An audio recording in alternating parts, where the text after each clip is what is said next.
It's time to up your chances of survival in Project Zomboid. Lately, I've been playing with a lot of new Zomboid players, and I've noticed they tend to all make the same mistakes, which inspired me to make this video. Now, one caveat before we begin. Zomboid is a sandbox game. Play however you like. Turn off zombies. I don't care. But if your goal is to survive longer and not get eaten alive in the streets, then keep watching.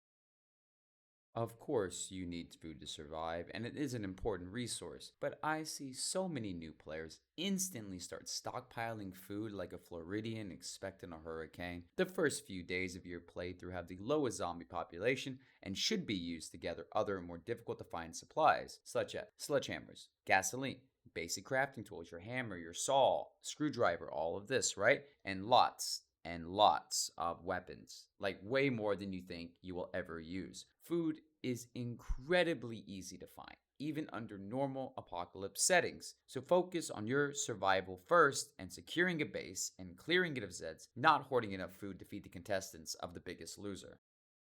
A car in Zomboid is the difference between you living your life and you getting eaten alive on the streets. You either get the bread or you become the bread. Without a car, you can be trapped by hordes, ran out of your base with nothing but what's on your back, or chased down by the helicopter. Prioritize finding a car as soon as you have a weapon to clear Zeds with. Fill it with emergency supplies, and always know when to run. It is better to be a coward than to be a Zed. If you take the burglar profession, which I recommend for all new players, it is very easy to hotwire a car and get going. For non-burglars, you are better off trying to find a car with a key than grinding the mechanics and electrical to hotwire yourself. If you must grind the skills yourself, get the electrical book and go to restaurants. The hoods above stoves get a lot of XP. Payphones are also a very good choice as well, and you can find them all over the game. Finally, do not forget, loot every single Zed you see. In addition to that, every car has a radio inside which you can dismantle for some XP.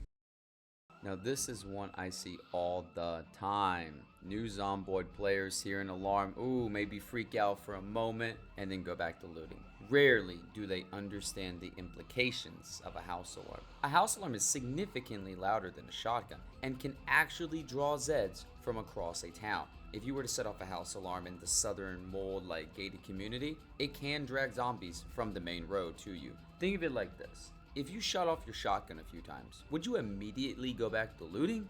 Or would you maybe be a bit more cautious? What gets new players is that while the immediate area might be clear of Zeds, what they don't realize is that a horde of Zeds is currently encircling them, something a new player can rarely escape. And remember this, zombies move very slowly. It can take actual IRL minutes for them to path to you.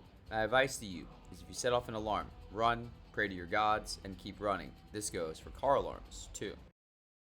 Even the most newbie players have heard of the helicopter event, but I feel the newbies do not understand the fear and respect even veteran players have for the helicopter. No matter how secluded you think your area is, no matter how safe you think you are, no matter how many Zeds you have cleared around you, it's not safe. Have a plan, have a car, and be ready to drive until it's over. I recommend starting the prep for it around day 4. Then drive to the most secluded area you can find and wait it out. You can't hide from it, you can't outsmart it. The helicopter is inevitable. Run. If you choose to ignore this advice, expect a quick and painful death most of the time.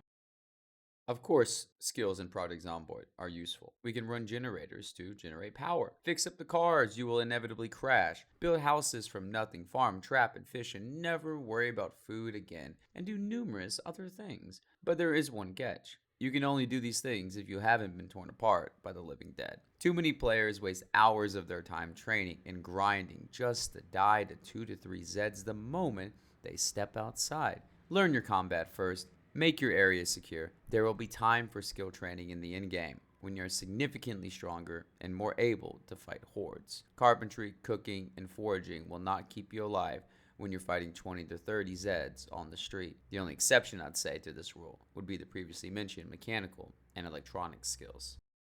I'm not going to say the TV is worthless. That's a bit of an exaggeration. But I do think it is truly a bit overrated by new players.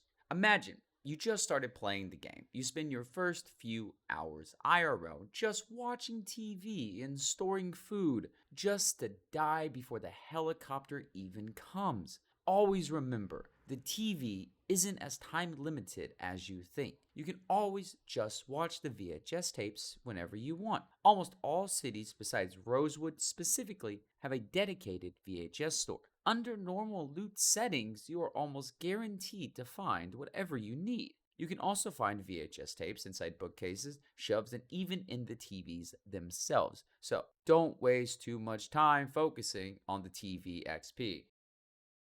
Zeds are stupid and predictable. This is something we can exploit if we are only clever enough. Something as simple as a fence line can make the difference between a winnable fight and certain death. Windows can be used similarly. A technique I rarely see used, though, is using cars or other obstacles to mess up the pathing of hordes. This allows you to split up groups of Zeds into much more manageable chunks. You can even dip in and out of houses to completely lose hordes, though I would caution about ever trusting that house again after doing this.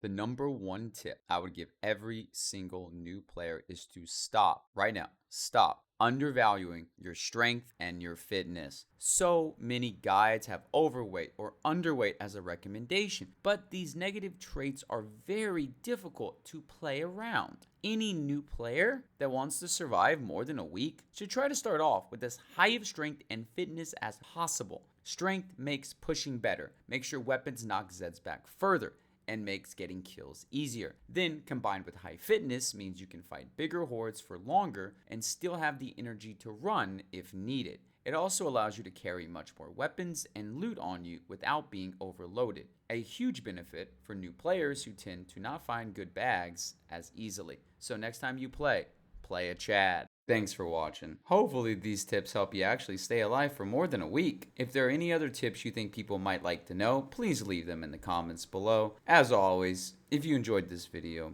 please like and subscribe. I appreciate the support. Love you all.